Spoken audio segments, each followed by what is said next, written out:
the idea that once you feel that great about it, it'll just come anyway, it's almost a moot point because you're already feeling so good. You don't need that thing to manifest in order to feel that way. It just does. Interesting, isn't it? Yeah. I want this because I think I'll feel better. Oh, I'll just get feeling better. Yeah. Now I don't care. Oh, here it is. Yep, exactly. Exactly.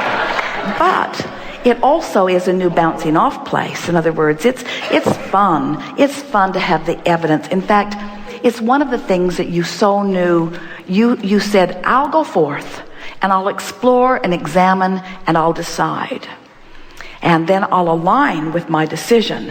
And then the manifestation will come in evidence of that creation. And so, since you're creating in a physical world, the manifestation is just the icing on the cake, but it's not the whole thing, is it? Yep. And then you just think of something else that makes you feel good, and that comes down. But just sort of wrapping up what we just left behind is that, but if it's the all things, if it's everything that I want, now I've got myself in that place where I want something that isn't so much, that now I'm out of the vortex and now it all breaks down.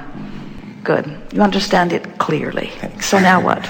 Well, I have a question about in life, sometimes, in my experience, in many people's experiences, sometimes there is loss that comes. Someone close to you dies, and you miss them very much. And for a moment...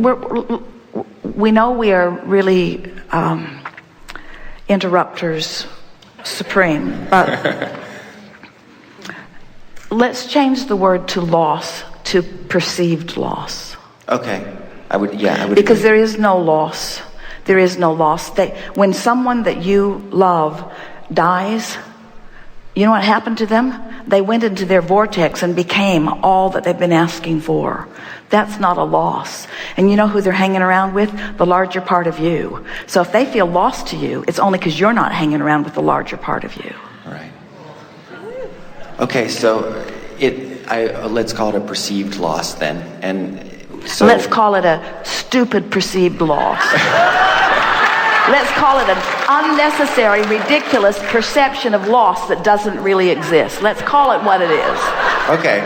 It could be, yes, because they are turning into something wonderful and magnificent, but it may be more difficult to talk to them or, give it on you are arguing for your limitations again.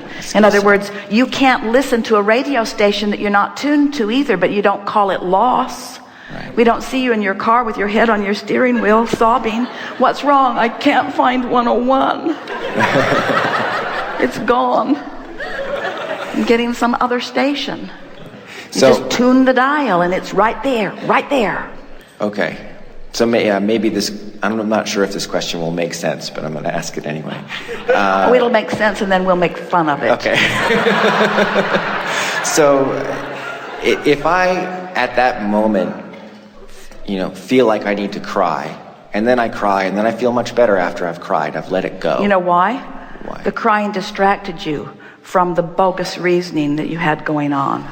Okay. Now you got snot running down your face.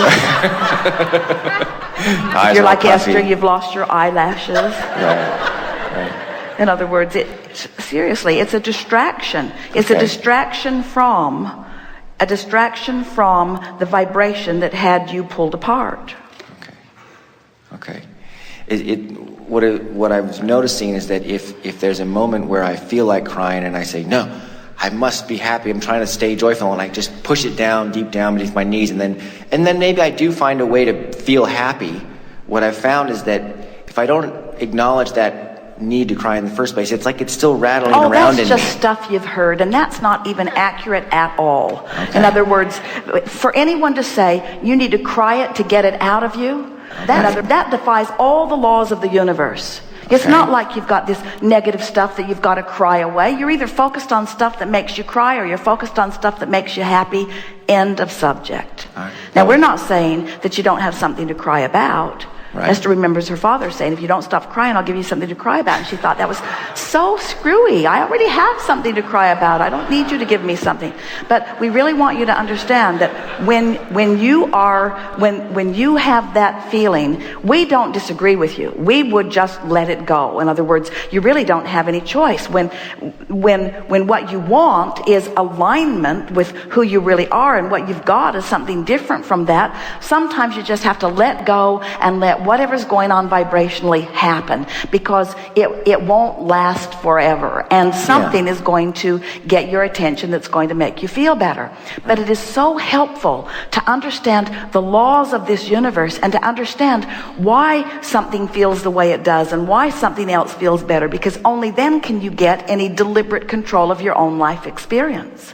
So let's play out a scenario here. Give us an example as you've been giving it, and we're going to guide it to a better feeling place faster. Okay. I have a close friend who dies, and I miss them very much. All right. So under what conditions does it sort of creep up on you? When you go someplace where you might have been together? Sure, or if something reminds me, or it just in the near term right after, they're just not around. We just can't hang out.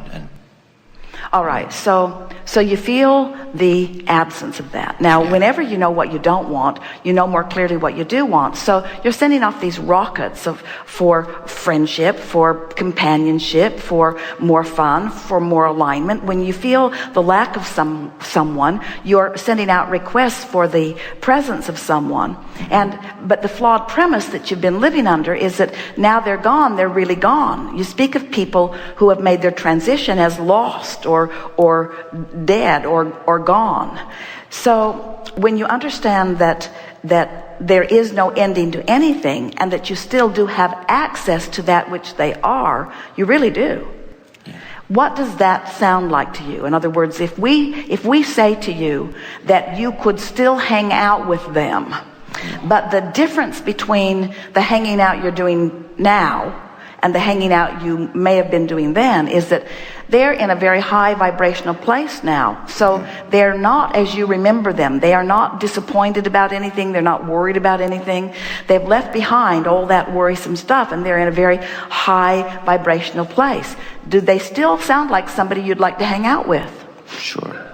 So now, does it feel, and we're not trying to guide you here, just tell us what you mean.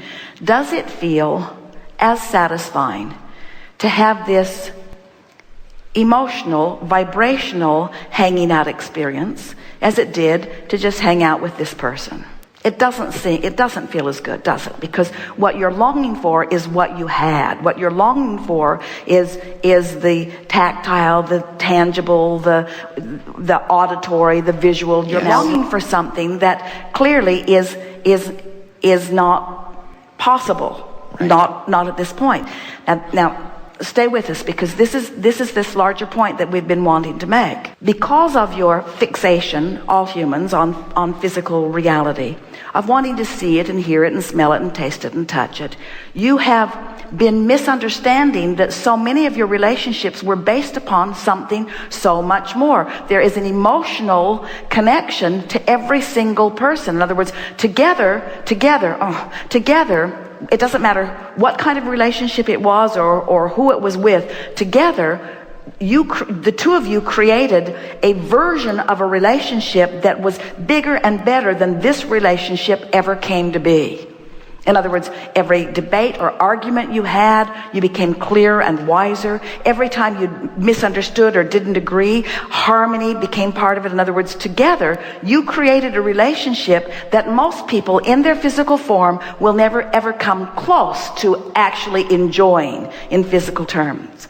But now, you have the ability to go into your vortex and to live the reality of that relationship, which means this relationship that you're missing temporarily has the potential of satisfying you in bigger, better ways than you ever experienced before. Esther's relationship with her parents is richer and more satisfying and more often satisfying now than in the years that they were living.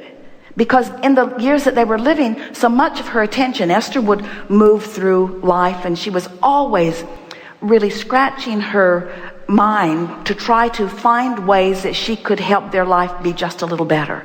And everything that she tried never really made their life any better, because their life was what they were creating it to be, and Esther really didn't have that kind of creative control in their life. Where now she doesn't do any of that. Now she just enjoys the richness of all that they are. They have deep conversations that they never had time for. You know what it's like to have a conversation with someone who's not on your wavelength. And we're not saying that one wavelength was the right one and the others were the wrong one. We're just talking about trying to talk to somebody who's on a different wavelength. It is so unsatisfying. But now that they've reemerged into non-physical, they're on the same wavelength. You see? So the satisfaction is so much more. So now we want to go back to what we were getting at earlier. So you're missing them, missing this person. But your logic says it's not going to ever be like it was. But through this experience, I now have put something into the vortex that was never there before either. And that's what is there? A new wanting is there. Yeah. All right. So is it a wanting to be up to speed so that you can communicate with this person? Or is it a wanting to replace this person with another relationship that is equally or more satisfying? Doesn't matter. It can be all of those things. In fact, it probably is all of those things and more. Yes. But there is a new desire. This experience of this person making their transition has caused you to expand to a place that you have never been before, which means your responsibility. Remember, this is the only time we use the word responsibility. Your responsibility is to now get up to speed with this more than usual expanded version of you because of what happened. So your sadness is not because of the loss of this person. Your sadness is because you're in a new place that you're further from than you were before.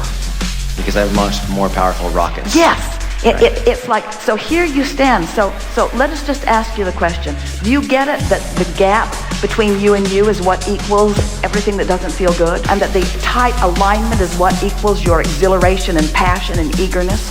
So this gap is all about the difference between the vibrational frequencies between you and you. So this is what's really going on. Hold on just for one. This is what's really going on. So let's say you start out when you're born here. Yeah. Then life causes you to go here. And when you're little, you go. And then life causes you to go here. And when you're little, you go. And life causes you to go here. And when you're little, you go. And then you start getting educated from society that needs you to behave in certain ways. And life causes you to go here, and you don't go. And then life causes you to go here, and you don't go. And then a friend dies, and you go here, and you don't go. And you say, oh boy, I feel awful because my friend died. And we say, no, you feel awful because you didn't go. Mm-hmm. And so I guess the question is, I think what you were saying earlier today is it's okay to feel the contrast, to feel that gap, because it guides you towards catching up. Feel the gap, but know what it is. In other words, feeling a gap you don't understand feels hopeless, because if I think that I feel bad because this person died and I can't do one thing about this person being gone, then I'm going to be unhappy forever. You're not, but I feel like I am, and that just makes this moment worse. But if I know that I feel bad because life caused me to expand and I'm using some thought and keeping myself from expanding, now at least I have hope that I could change the thought and close the gap. Right. We want to say to you in very loving but powerful terms, you're the only one who can make yourself feel better. And this is the epitome of what we said to Esther when Esther said, give me 10 rules to live by. And we said, we'll give you 2. It's not my job to make you feel better. And that's what your dead friend would say to you. I can't come back to life to make you feel better, man. You got to figure this out. You got to feel better because it's right for you to feel better. You got to figure out how to catch up with you. Don't lay this on me, croaking. Yeah. So I guess the question was about, what do I do with the feelings when they come up of sadness? What choice do you have? Not much. To just either feel it or kind of suppress it. Well, here's the thing. It's like we said to the woman who had pain in her hips. You can have pain in your hips and be hopeful, or you can have pain in your hips and be fearful. And the difference between fear and hope is the difference between recovery. So you can have uncontrollable wailing and feel embarrassed and broken and like you're not living your life right, or you can have uncontrollable wailing and emotion, and you can acknowledge it for what it is.